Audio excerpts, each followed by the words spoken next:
When I cuss, an angel grows a little feather on their wing. Be advised.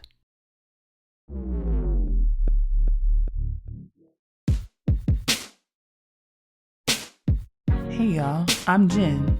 I'm from Oakland and I'm an androgynous black lesbian feminist and a lover of all black people.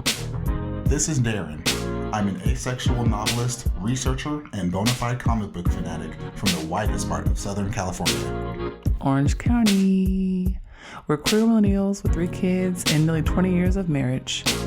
This is a podcast about the realities of blackness, adulting, and relationships. This is That Black Couple. Hi. Hi. How are you? I don't know. No, it's an inappropriate response. What, I'm not allowed to not know? It's the end of the year. We made it. We made it past our superpower day, and we got blacker. I got locks. Mm-hmm. So I'm super black now. That's how it's manifesting. I'm way blacker than you now. I was already way blacker than you because I'm from Oakland and you're from Orange County. But it's like more now. We're not using the Kenya Bear scale. Bitch! What? The Kenya Bear scale. What is that? You become blacker when placed against a white background. Then I still win.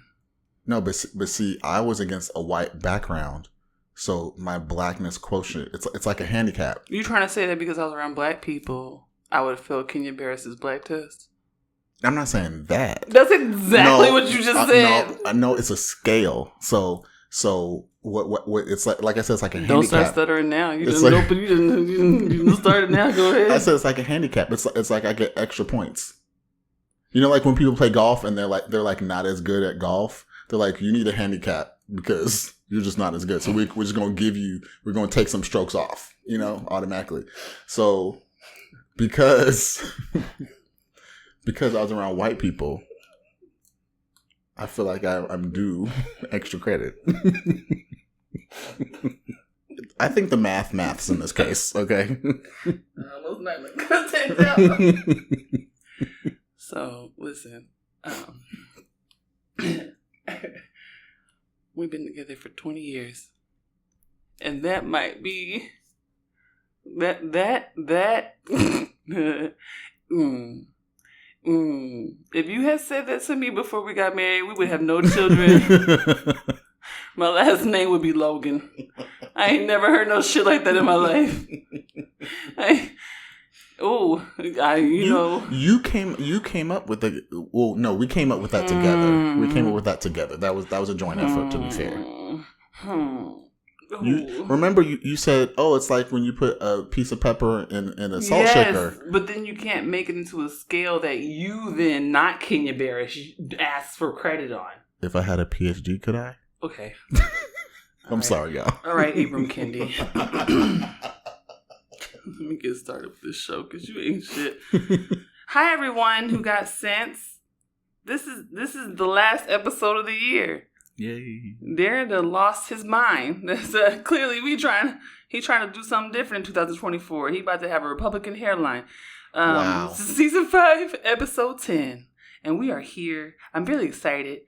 We've been drinking water all year. Mm-hmm. And I feel like since it's the end of the year and we did good and we drank water, we can drink something. Well, actually, I'm lying. I've been drinking Coca-Cola. I've been drinking Coca-Cola the whole year. Mm-hmm. But I drink a lot of water. Shut up. But I drink a lot of water. So if you wanna splurge right now and get you something like a sugary beverage, you know what I'm saying? If you like Coca-Colas, if you like Purple Crush, if you like red soda, what else is really sugar? If you like if you like Kool-Aid, do we like Kool-Aid still? Kool-Aid is a classic. I mean, but it's really nasty. But if you want to drink those things in moderation, do it. You know, live your life. We fucking made it. Treat yourself. Yes, thank you, Daren. It's been a very tough year, but we're gonna go out on a semi-high note. We're continuing our episode from last month. So please grab your beverage. I'm drinking Coca-Cola and water. Also water. Con agua. Okay? This is That Black Couple. I'm Jen. I'm Daren. And before we get started, make sure you follow us on Twitter and Instagram at That BLK Couple, on Facebook at That Black Couple, and look us up on the internets at www.thatblackcouple.com. And you already know you can stream our episodes everywhere. So if podcasts are found there, you can find us there. Do I need to list all of the locations? Please don't. I'm tired. You don't want you trying to conserve? Just because every time you list them, you say Pandora, and I get frustrated because it makes me realize that people listen to Pandora. That must be a litty Pandora station, though. If we own it? If we own it. Can you imagine? If it's just like, shuffling episodes? Oof. But you don't know which one you're going to get next. When I think Pandora, I just feel like it's only got Alanis Morissette and Shania Twain on it.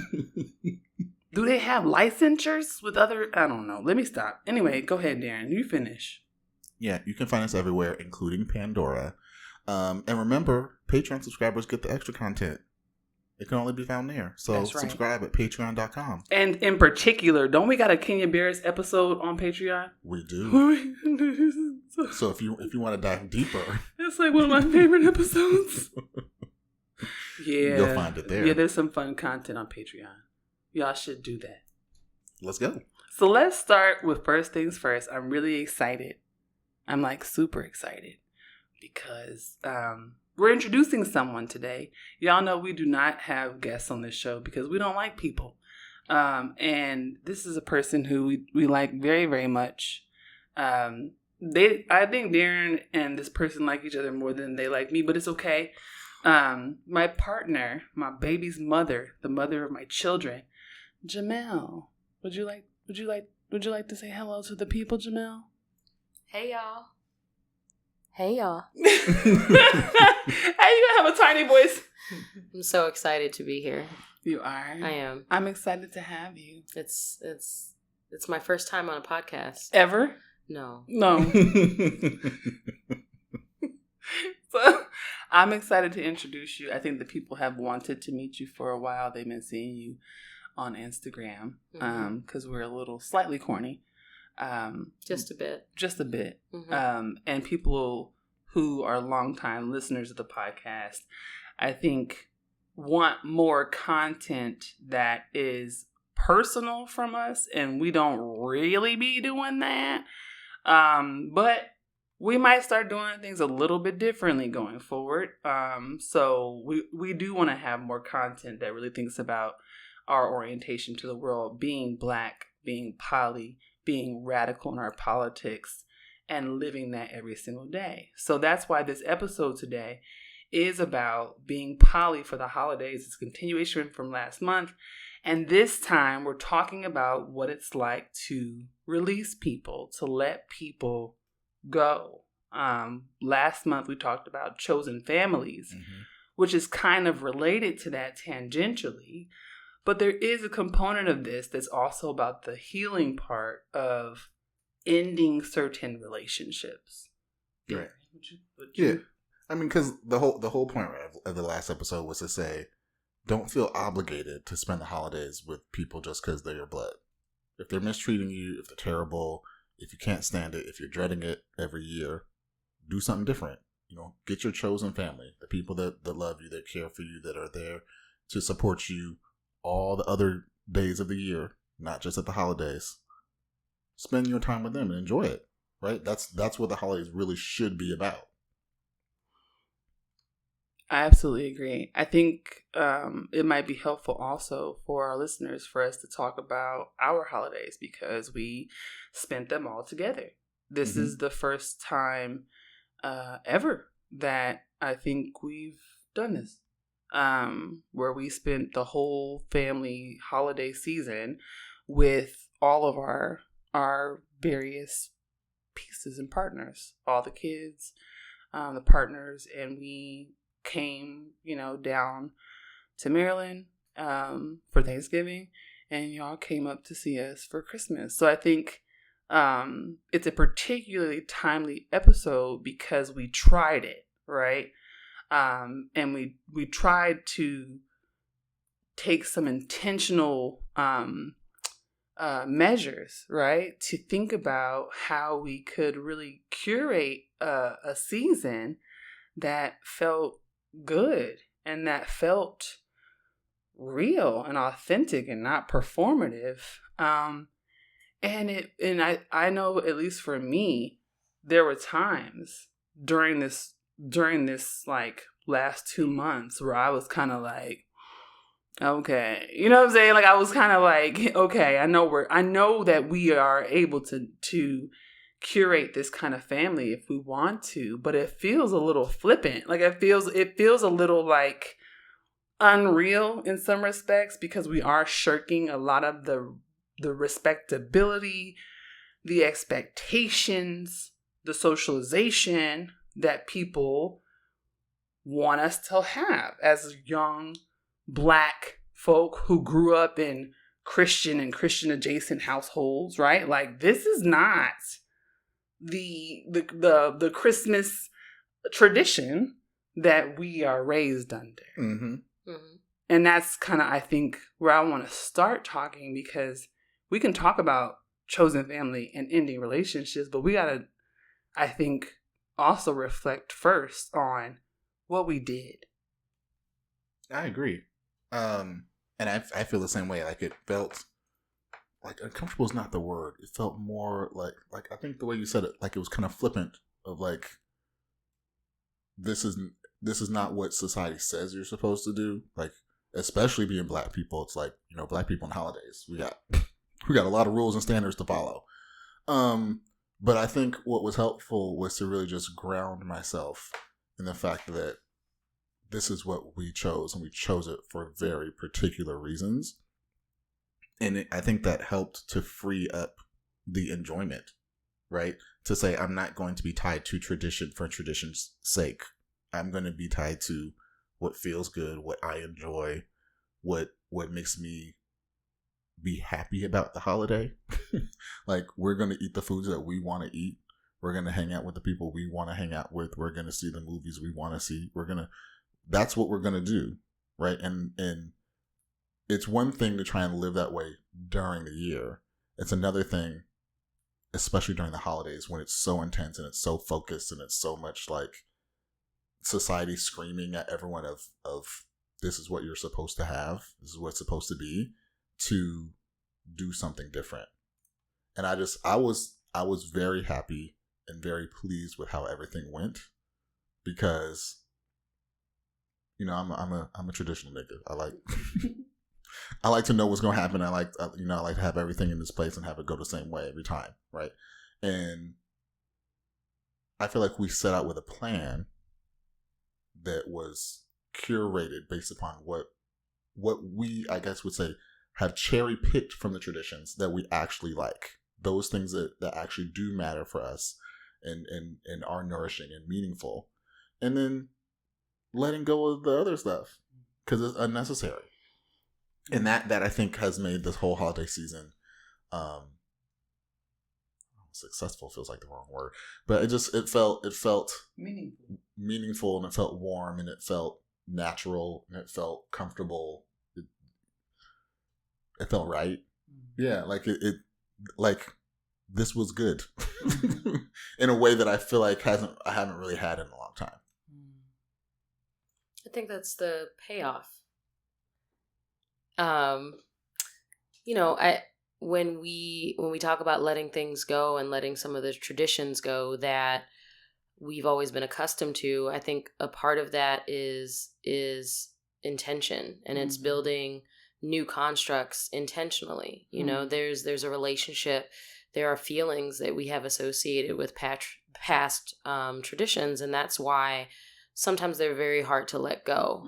And moving on from them can sometimes feel like grieving. Yeah. But I think that what we did in particular was curate an experience that, like Daren was saying, had some of those traditions, but also pictured in a way that looked and felt good to us and that fit our family dynamic. And I think that made it easier for us to settle in and be present and really enjoy it.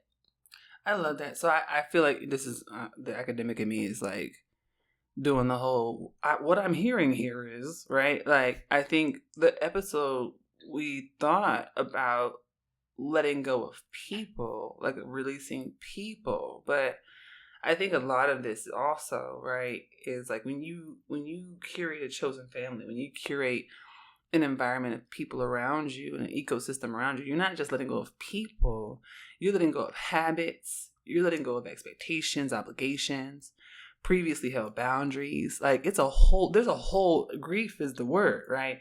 There are a whole lot of things in addition to sometimes people we have to let go of. And the grief around that, it sometimes, right, is masked in the celebration, right? It's like as you're enjoying, right, this new tradition and these folks around you, you're like, wow, this is incredible. It almost feels stolen, or it almost feels wrong because, oh, this person's not here, or I didn't do that thing that I do every year, right?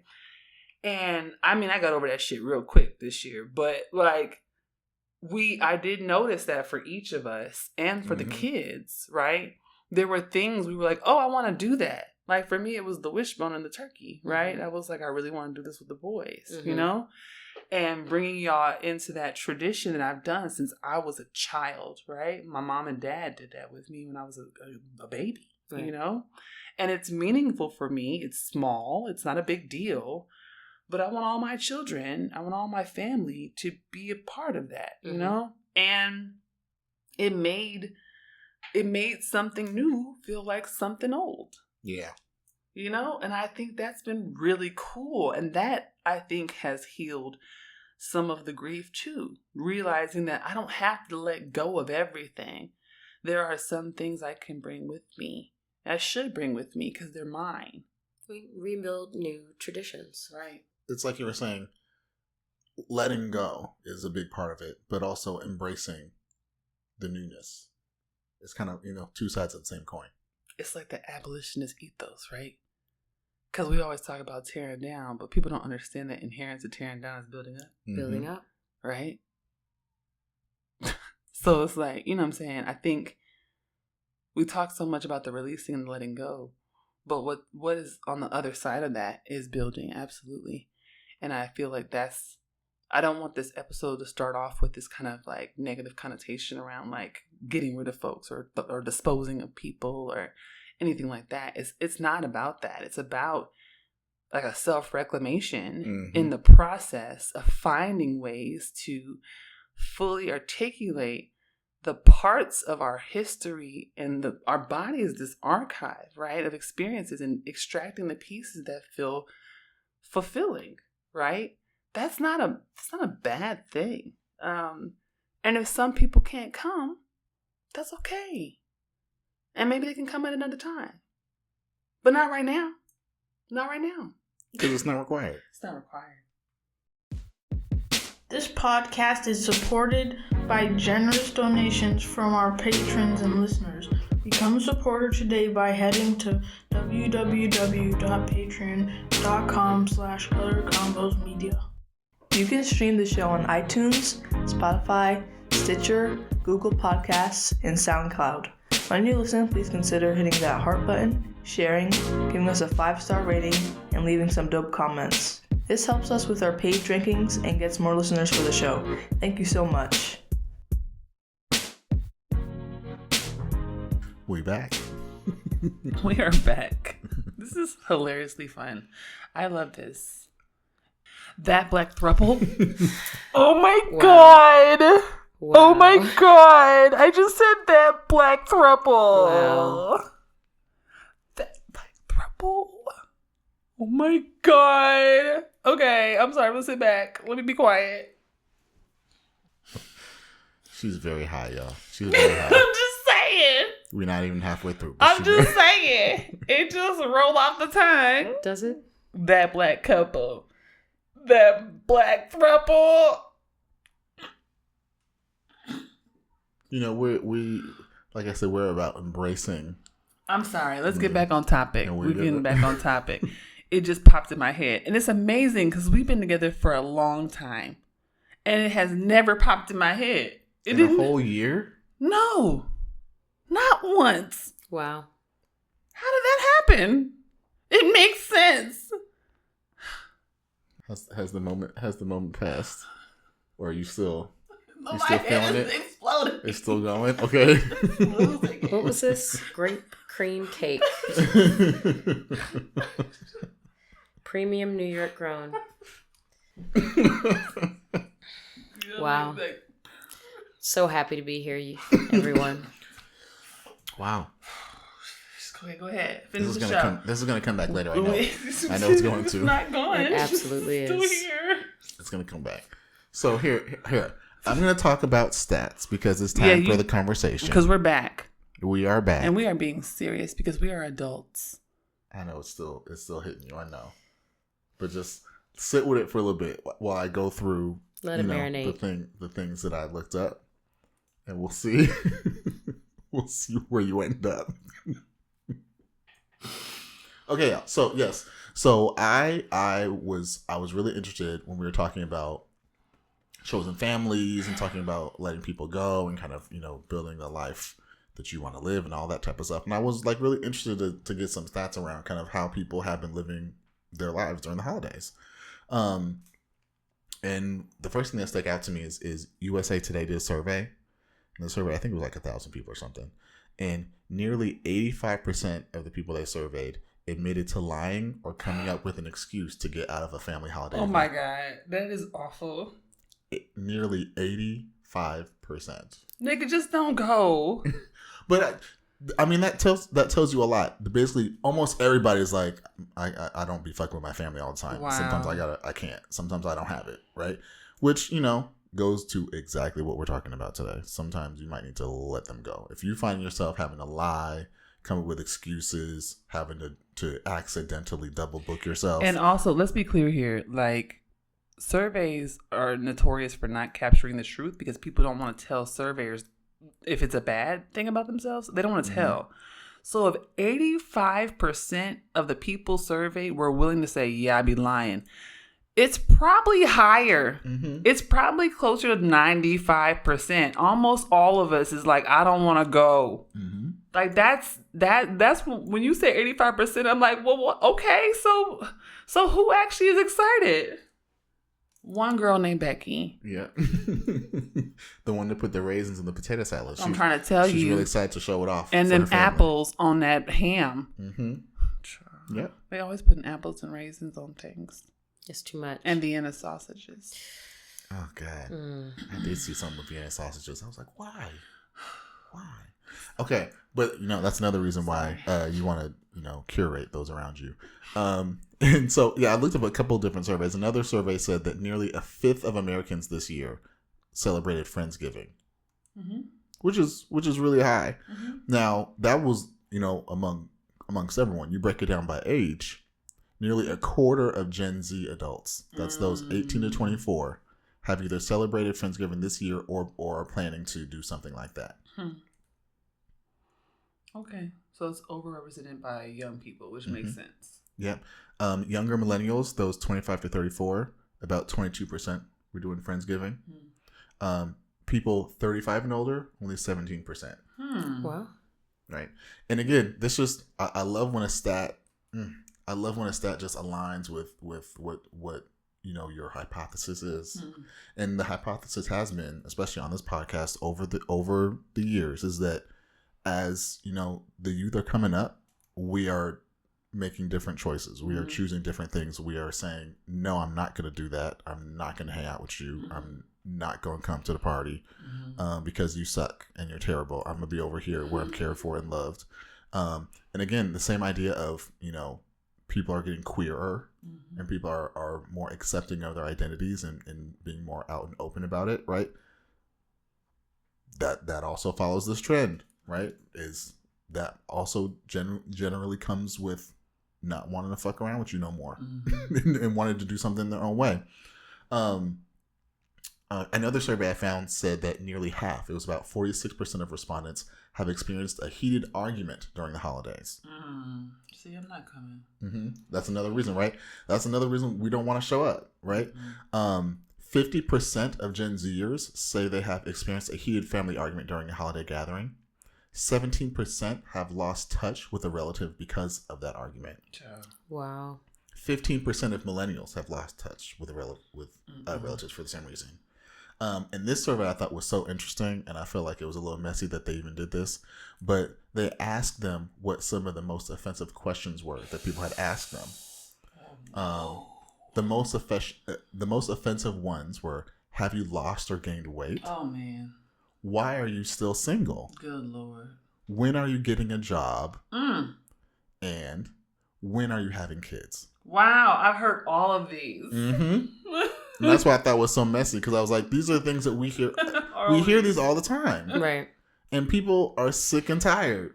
I don't want to hear, auntie asking again, when you going to have kids? When you going to put a bun in that oven? Well, like, no one wants that. That's not, I didn't sign up for that. That's not what I'm here for. And as we can see from the stats, a lot of people feel that way, and they have opted out. They said, I don't want to do it this year. I'm not going to be around. I'll call you on the phone, send you a text. Might be a GIF in it, of a dancing Santa Claus or something. But I'm not going to be in attendance. And I think it's fair. And I'm heartened, to be honest. I'm heartened by these stats that people are breaking away from tradition for tradition's sake, like I said before. As one of the 17% of millennials, 35 and older, mature millennials, I am one of those people who frequently engages in holiday themed fellowship with my chosen family. My friends and I have been going to Friendsgivings for years. It's become a something that you don't even have to be, invited to. We just know that on this day, this is where we're going, and we have built certain traditions around that. And then for my own part, I think as someone who was raised in a Catholic household and doesn't subscribe to any type of religious tradition, and have really, for me, I've tried to build what feels good and what feels good for my family and with my chosen family. And we do quarterly events. I have them at my house. I call them Jam-B&Bs. Because it's a weekend of fellowship, and me and all of my girlfriends get together, and there are usually some type of wellness exercise or something that, we do to have fun. Sometimes we do a murder mystery dinner. Sometimes we do laugh yoga. Sometimes we have karaoke nights. But it's really a weekend of, it's an adult sleepover, and we spend time together, and we cook together, and we fellowship together, and it's renewing, and it's restoring. And I think that all of us look forward to it. And it's something that I'm so happy that I chose to implement in my life. And I think that it keeps my chosen family close. I think that, we all benefit from not constraining ourselves to what rigid family constructs look like. I'm glad that, we all decided we're adults and we can do whatever we want. We can write the rules. And I'm glad we've done that across the board. I love it.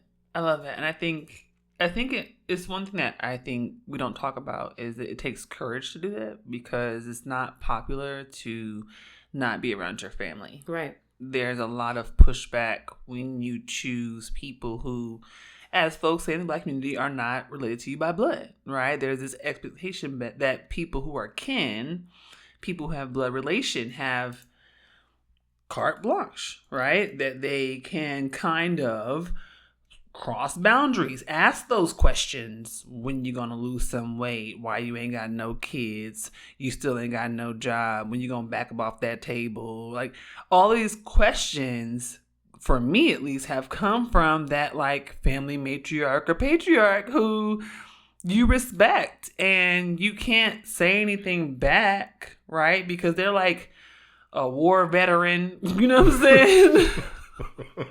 I'm sorry, I'm talking about a real person. I'm sorry, my trauma coming through on the podcast. But, you know, they like a real person. They got medals and shit on the wall. Like, you can't be like, hey, it's inappropriate to ask me about my body at dinner. You know what I'm saying? Everybody gonna look at you like, these young children, what are you talking about? You know? And it's also complicated, right? When you're queer or trans or disabled, right? And you're holding parts of your identity that you have not yet shared, and folks clock you, and you're also working through that, right? You know, because Black folk don't care. They finna call you out if your wrist bend a certain way, if them pants is a little too baggy, you know what I'm saying? If you don't take off your jacket, you know what I'm saying? Oh, I'm going back into my own trauma again. These are specific experiences. Whew. It's okay. Yeah. Okay. They're shared with others, I'm sure. I'm just saying, like, if you don't perform along certain expectations, whether those be religious or sexual or gender-based or whatever, you getting called out at dinner in front of everyone. And that is traumatizing for people. So I can imagine that for a lot of the folks we're talking about, those 17, 22, and 25%, they're like, hey, I've had enough. I don't want to have a physical fight with my uncle, right? Like, I don't want to witness any more beef between my cousins. Like, I would rather have a celebratory event on my day off where I actually just relax and enjoy people, and they want to be around me, and they don't have questions about my body, or they're not trying to intervene in my sexual health and life, right? Like, it would be great to not be asked some question about my genitals at dinner. Right. Cause it's dinner. Right.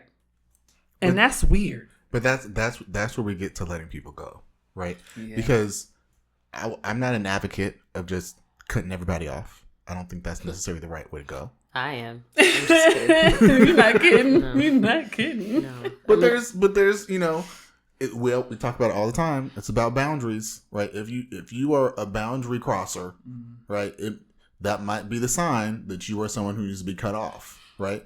And it could be painful. It could be someone who's important. It could be someone that you love very much. It could be someone who played a crucial, integral part in your life. You might have had a great relationship with them at some point, right? All those things could be true, but if what's happening today, on this time in this year, is someone has just a detrimental effect in your life, it might be time to release into the wild. Yeah. You know, and it's okay, right? It's okay to say, I love you, but I can't. I love you from over here. Over here, you over there. And you stay over there. You stay there. Right there. Don't move. Distance. Yeah.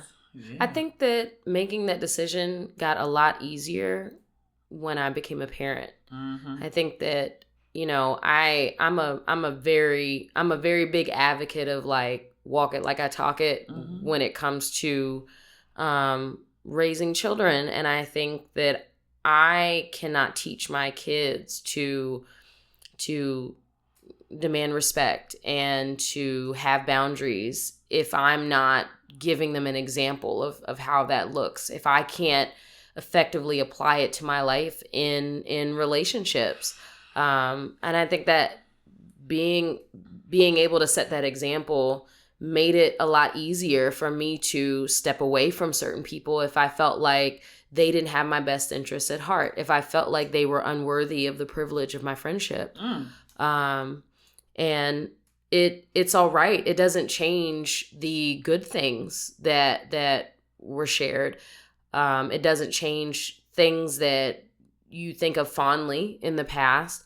But the relationship has changed, and that's okay. Progress is inevitable.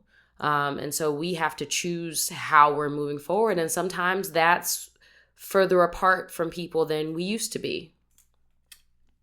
So I 100% agree, right? I think that is exactly it. And I think that, as you were saying that, I was thinking about specific relationships that I've had to release over the years. And specifically, I was thinking about some like best friendships, with people who I thought would always be in my life, right? That I thought we'd grow old together and be besties and go on academic conferences together, you know?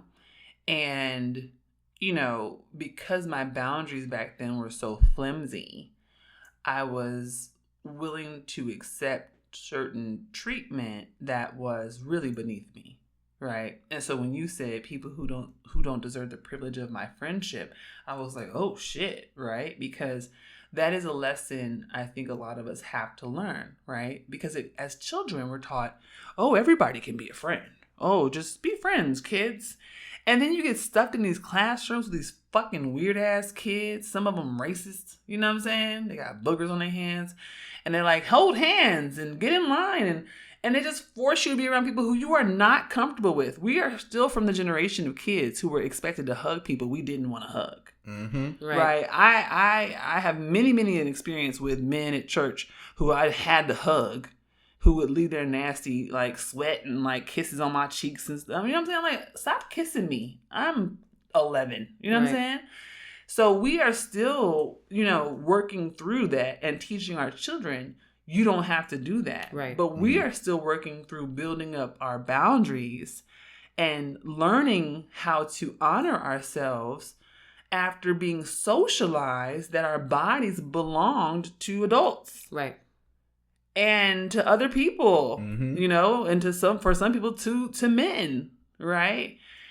And I just think that it's one of those things where it ends up having such deleterious effects because it affects everything. Right. Right? I will never forget my best friend telling me, oh, you don't have any boundaries. And I was so offended. And then the more we talked about it, and I was like, wait, you do what? You don't let people do what? Wait, hold on. Mm-hmm. You've thought about that before?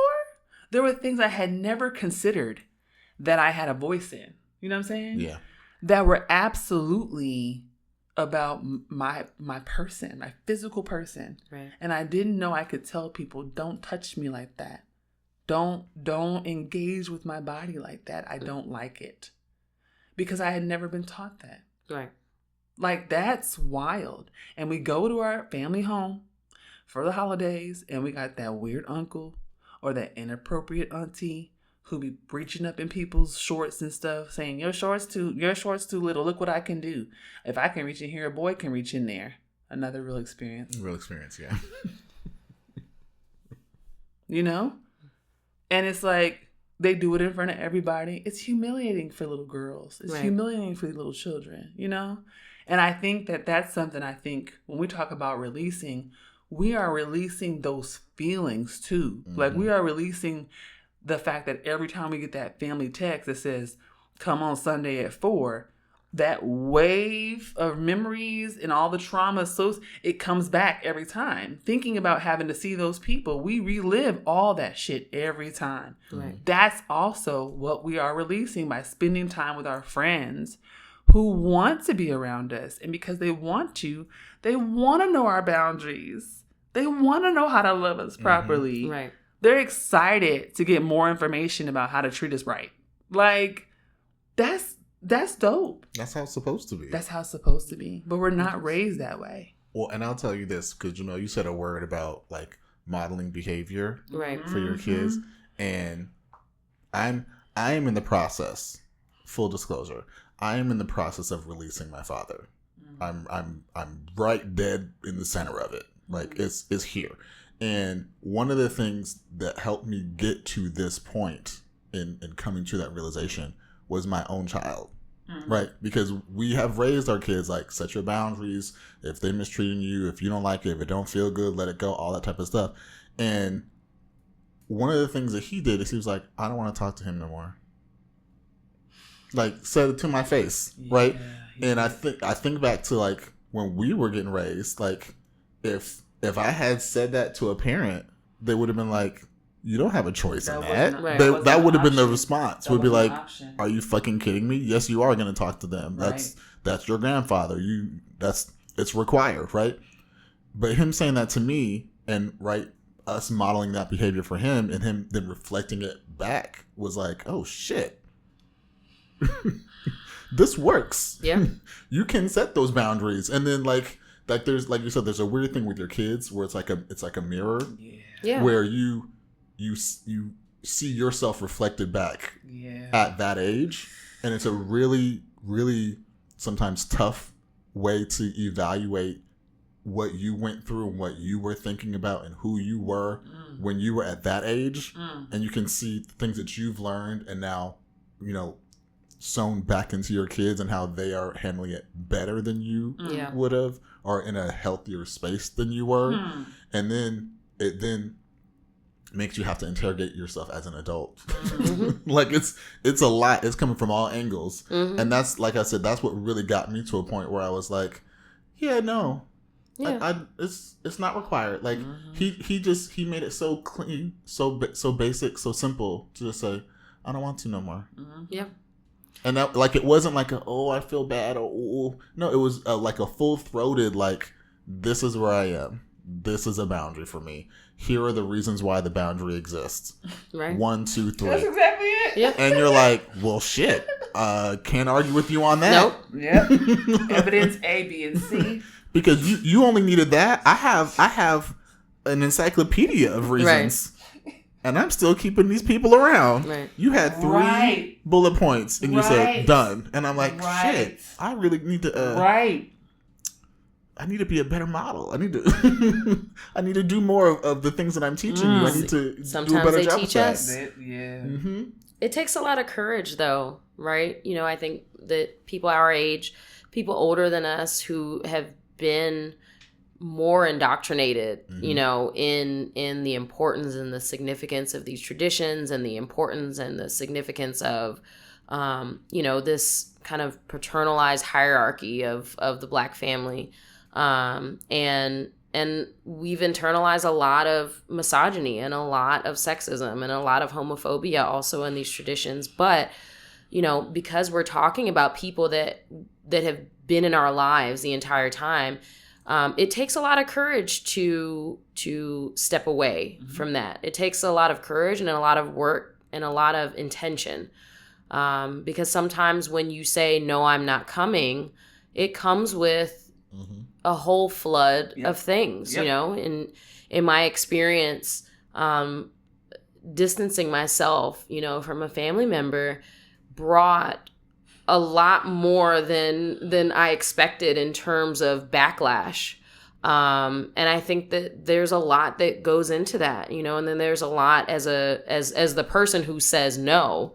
There are a lot of feelings of betrayal. There are a lot of feelings of mistrust and disrespect. And sometimes things can blow out of proportion. And I think the thing that is empowering is not looking back, is to choose to continue to uphold your boundaries, to remember why you made the decision to step away and to stick to that no matter what happens down the road, because it's not easy at all. And it can often leave you with a lot of scars, right? But at a certain point, the scars are going to stop and heal. And the further that the more that you continue to say no and mean no and live no and choose no, the more the better off you'll be, because you will not be allowing that abuse to continue on and on and on and on. These are the last scars. So I guess I'm gonna share. Let me see. It's real close. I'm gonna be honest. Sorry. Go ahead. Okay. I'm gonna be honest with you. I'm a Virgo, so I've been known at times as the cutoff queen. I ain't gonna sit here. I'm not gonna hold you. It's true. I'm not gonna hold you. And I'm gonna be honest about that, because to be honest, completely honest, my body does a lot of the cutting off for me.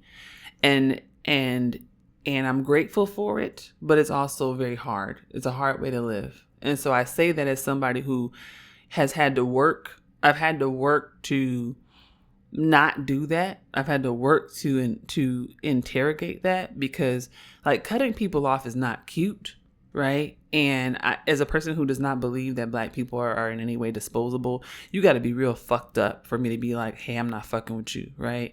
I'm not going to sit here and go back and forth on like who I would pick. I'm not going to do no like disposability black people cards. But my point is that like there's a larger theoretical system process here that suggests that black folks, just by the nature of being black, are not important, are not valuable, are not human, are just waste and deserve death. And in moving against that, I choose to believe that all black people are inherently valuable because they are, right? And they don't have to be the president, and they don't have to be the number one track star. They could be an average or a mediocre black person, and they still great. They still matter, right? Like that's the whole point. And in that, I think, you know, I've gone through these moments where, because I've gone through a lot of trauma, I didn't know whether to keep people or to let them go, right? So I've had a lot of struggle with black people are not disposable, but oh my gosh, this person is abusing me, right? And I remember it's actually the person who I was talking about earlier who I had to release, who I would talk about this a lot with, because I would talk about grace. And I think grace is kind of like the connective tissue here, right? Mm-hmm. It's like we have to, so I have 2 narcissistic parents, and I've had to cut them off at different times in my life. My father passed away in 2014, and we had a rocky relationship my whole life. And my mom and I have had the absolute worst relationship my whole life. And I'm currently not speaking to my mother. And I went through a lot of grief about that, because people make you feel like shit when you say you're not speaking to your mom. Like, it's like, ooh, damn, what'd you do? Like, they go straight to like, to like, you must be a really awful person if your own mama don't like you, you know? And that shit hurt for a while, right? Like, it's true. Like, that's one of the things that hurts when you have a difficult relationship with a parent, but especially the person that carried you in their body. It's a feeling of like a worthlessness, like a unlovability, when that person doesn't have empathy for you or doesn't love you, you know? And I think that because of that, I started cutting people off, because I already had these gaping, bleeding wounds. And the cutting off behaviors that I was displaying were to prevent any more damage, because I hadn't addressed the underlying injuries that had already existed. Mm-hmm. So a lot of my cutoff behavior happened after the trauma with my parents. And it took me a long time to realize, like, I'm not even a cutoff type person, but I'm doing it because I'm hurting, right? Because I'm not healing myself. And so when I first got to that, I was like, okay, cool. But then I was like, dang, I got to heal these damn gaping ass wounds I got with my parents. Like, I got a dad wound. I got a mom wound, right? And so I think I'm saying all this to suggest that, like, releasing people, right, at least for me, has been like, I was shackled by my trauma. I was imprisoned by my trauma. And I'm looking at you because you've been there for like all of it for 20 years. It's been a time. It's been a time. And there were times where I was languishing under it, you know, like deep depressions, awful panic attacks, like curled up on the floor, crying uncontrollably, like losing myself. And, you know, it's been really hard. And I think that it's like the work you have to do to get past the just cutting off, right? You have to get past the disposing of people, right? Just, I don't want to fuck with this person no more. I'm about to ghost them, right? That's not accountability. It's not accountability to them, to your community, or to yourself, right? What's been important for me is thinking about, what is it that has drawn me to this relationship where I'm being abused, right? Why am I still here, right? And like, instead of cutting it off, being like, hey, bro, you mad abusive. You mad abusive. And I love you. And I love you, right? Not you mad abusive and I want to abuse you back, right? Right. You mad abusive. You mad abusive and I love you. And I'm going to let you go. And that has, when I tell you, that has healed me so much. being able to understand that the people, my mother and my father, who introduced me to that toxic abuse, who introduced me to living in a state of constant fear, right? And being afraid to be in my own body, in my own house, right? In these spaces that should be safe. Realizing that to heal all of that, to work through all of that, I had to start with myself and be like, hey, I'm a loving person. I'm a loving person. I am a loving person. Those things that happened to me made me unloving because I had to survive. I had to get through them, but I don't have to do that anymore, right? Like, it doesn't serve me anymore. And if I'm going to do better, like in how I engage with other people and how I meet people who love me, right? And if I am going to do better about how I address folks who are abusive in my life, because they're going to be around, right? Abusers be hunting. Them niggas got fucking spidey sense, and let you hit a bump in the road, right? Let you miss one therapy session, right? Fucking narcissists, abusers be like, oh shit, they be peering through the bushes and shit, right? So it's like a constant process, you know?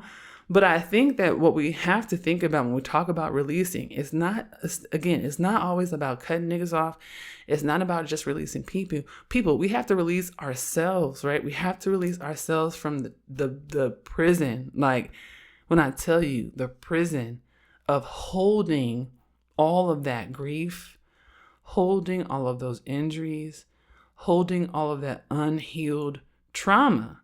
Like, being team cutoff clique is not cute. It really ain't cute. Like, you're going to be real lonely, no friends. People ain't going to fuck with you. Trust me, I know. Because I was there. I had no friends. Like, circa early aughts. I mean, I had you. I'm a special friend. Shut up. But, like, I was laying in the bed like, Lord, please send me some friends. And it wasn't until I worked on myself that happened. Mm-hmm. Because I was a shitty person and I wasn't fun to be around. So, yeah. Like, am I sad that I'm not in my mother's life? Like, there are times when that sucks, right? When it's like mom time. When it's like, I'm about to go sit on this stage and I'm going to look out and other niggas in that situation will see a mom, right? That's not finna happen to me, right? Those things suck, right? But let me tell you something, though. I was telling you this earlier today. It has been really nice. It has been really nice not picking up the phone and immediately turning into that scared child. Mm-hmm. Like, it has been really refreshing not having to sit through conversations and feeling alone and hurt and unlistened to and undermined. I'm a whole PhD, and I've never, ever felt so small as I do when I talk to my mother. And it's so nice. It's so nice to not feel that anymore. So I will take that. If I got to look out at 1 million people who I don't fucking know, who are excited about me, who are excited to read my book, who pay attention and know what it's about, who want to sit and like experience it with me, but she not there because she's a dick. Listen. Hey, that's fine.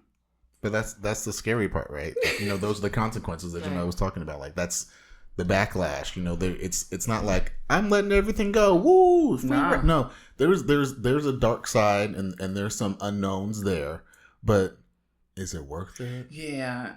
Every single time. It's great over here. It is. I'll take it over here. I'm good.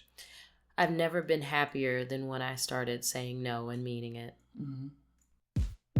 You can find my mom and dad, aka That Black Couple, on the web at thatblackcouple.com. That Black Couple is owned and operated by Color Combos Media. If you would like to help fund our content, sign up at www.patreon.com/colorcombosmedia. Please consider giving us $5 or $10 per month to help us build our platform and grow our organization. You can also give one-time donations at www.paypal.me/colorcombosmedia. All donations are welcome.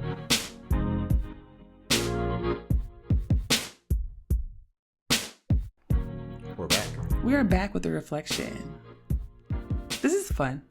This is fun. Okay, so listen, I want to end on a high note because it's the end of the year. So I think we should reflect by looking forward, right? So this was the first year we did a new tradition. It was fun. I had a lot of fun. And I can't say a lot of stuff on the podcast because stuff be secrets, y'all. But y'all gonna hear some new things in the new year. But I have a feeling that with life circumstances that may be changing shortly, we may be able to have more things like this. I'm looking forward to it. In the near future. Right now we're separated by some distance and we're hoping to close that distance. Mm-hmm. So I think we should set some, we always do a word for our next year. That's what we like to do. Oh, that's true. We like to pick a word that we're going into the next year with. And I think we should do it. You want to pick a word? You gonna make me go first? Who want to go first? This is like, when you go to a new restaurant and everybody else been there before. You're not supposed to think hard. It's supposed to just whatever comes to but mind. That's what I do. By the time y'all order, come back to me. I'll go first. Okay. I already got it. Mine is excitement. Okay. I cannot explain how excited I am about the life that is ahead of me. I feel like we worked really hard for a long time. Mm-hmm. I feel like we've been busting our ass. And a lot of projects are coming to fruition. A lot of journeys are coming to their end, and others are starting, and they're all really exciting. So that's my word going into 2024. Wow. Well, I got mine. It took me a minute because I wasn't sure. But I think mine is self-investment. Oh. Okay. For 2024, I want it to be about that. Mm-hmm. About investing in me in all the ways that can be done. And how I use my time, how I use my energy. Yes. And that means every minute of the day, whether I'm working, whether I'm playing, whether I'm sleeping. Okay. Invest. You better make a list.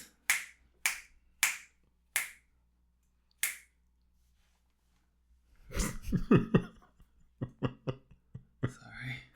I just think it's important. I think it's important. It is. I just feel like I've been on a journey, and I feel like it's time to pour. Good for you. Buckets into me. You better. Yeah. Mine is reflection. Okay. I'm sorry. I'm such an annoying partner. I'm so sorry.